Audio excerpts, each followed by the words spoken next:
The American Civil War, fought from 1861 to 1865, was a conflict between the Northern States, Union, and the Southern States, Confederacy. It was primarily driven by differences over slavery. The Union fought to preserve the United States and abolish slavery, while the Confederacy fought to maintain states' rights and the institution of slavery. The war resulted in massive casualties and destruction. After years of fighting, the Union emerged victorious.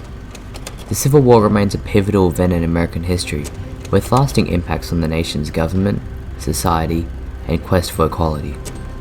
Today, we'll be looking into the most common Civil War myths and misconceptions.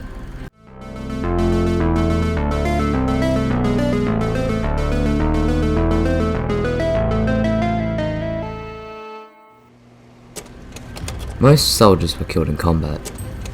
One of the most common myths about the American Civil War is the belief that most soldiers were killed in combat.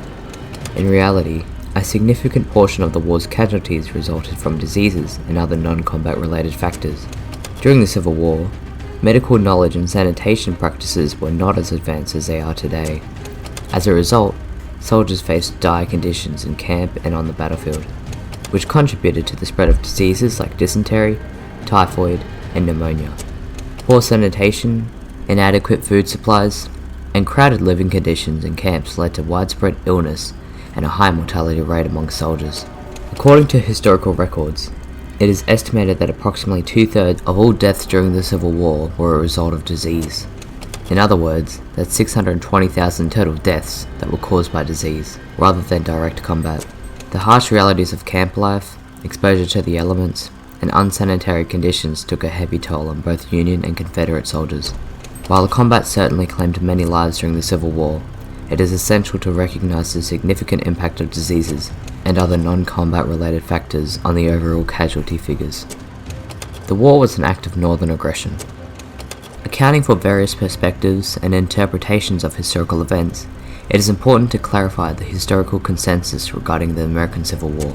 The idea of the Civil War being an act of northern aggression is a myth that does not align with the widely accepted historical understanding of the conflict.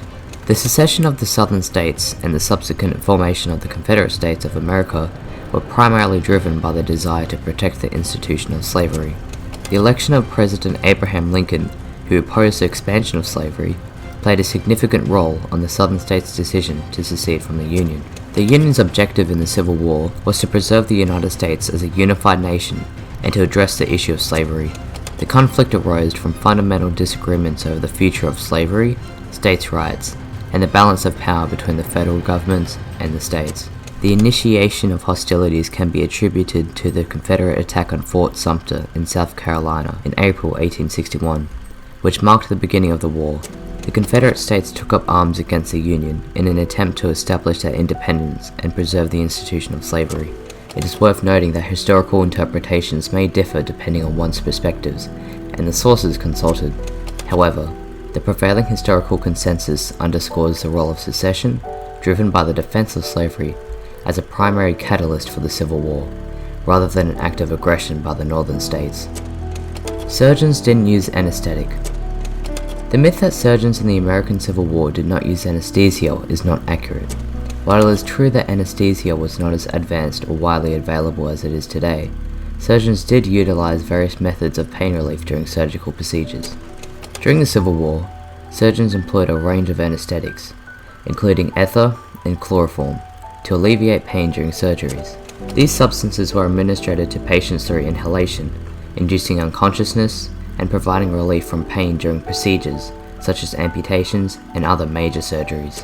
However, it is important to note that anesthesia administration during the Civil War was not without challenges. The availability and quality of anesthesia varied, and their administration required skilled personnel. Additionally, there were instances where the demand for immediate medical attention in the midst of battle left little time for the administration of anesthesia. Nevertheless, anesthesia was used to mitigate the suffering of wounded soldiers and improve surgical outcomes during the war. While conditions and practices were far from ideal by modern standards, the use of anesthesia was a significant development in the medical care provided to soldiers during the war. The Emancipation Proclamation ended slavery. The myth that the Emancipation Proclamation ended slavery in the United States is not entirely accurate. While the Emancipation Proclamation, issued by the President Abraham Lincoln on January 1, 1863, played a significant role in the abolition of slavery, it did not immediately and universally free all enslaved individuals. The Emancipation Proclamation declared the freedom of enslaved people in Confederate-held territories. However, it did not apply to areas under Union control or to the border states that had remained loyal to the Union. In practice, it meant that the proclamation had limited immediate effect, as the Confederate States did not recognize the authority of the Union government. The proclamation was a crucial turning point in the war, as it shifted the Union's focus from solely preserving the Union to also embracing the goal of abolishing slavery. It helped reshape the war's purpose, aligned it with the cause of freedom, and encouraged enslaved individuals to escape to Union lines. The proclamation also had diplomatic implications, as it influenced European countries' decisions regarding potential support for the Confederacy, given their anti-slavery sentiments. It was not until the passage of the 13th Amendment to the United States Constitution in December 1865, after the Civil War had ended, that slavery was formally and constitutionally abolished throughout the entire country. The 13th Amendment ensured the permanent abolition of slavery, marking the true end to this institution in the United States. While the Emancipation Proclamation was a critical step in the path towards emancipation, it did not instantly and universally end slavery, making it necessary to consider the broader historical context and subsequent legislative actions to fully understand the end of slavery in America. It wasn't fought over slavery. Contrary to the myth that the American Civil War was not fought over slavery, the institution of slavery was indeed a central cause of the conflict. While it is true that other factors, such as states' rights and economic differences, played a role, slavery was the primary catalyst for the war. The Southern states seceded from the Union and formed the Confederacy, primarily to protect the institution of slavery. The Southern economy relied heavily on slave labor, particularly in the agricultural sector.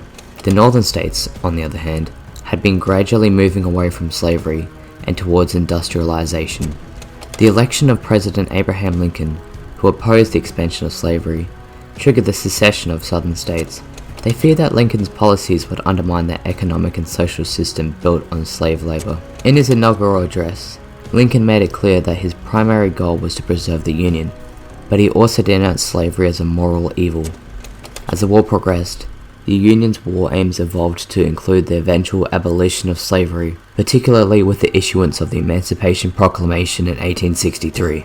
The Emancipation Proclamation declared the freedom of enslaved people in Confederate-held territories, signaling a shift in the Union's moral purpose and encouraging enslaved individuals to seek freedom by fleeing to Union lines.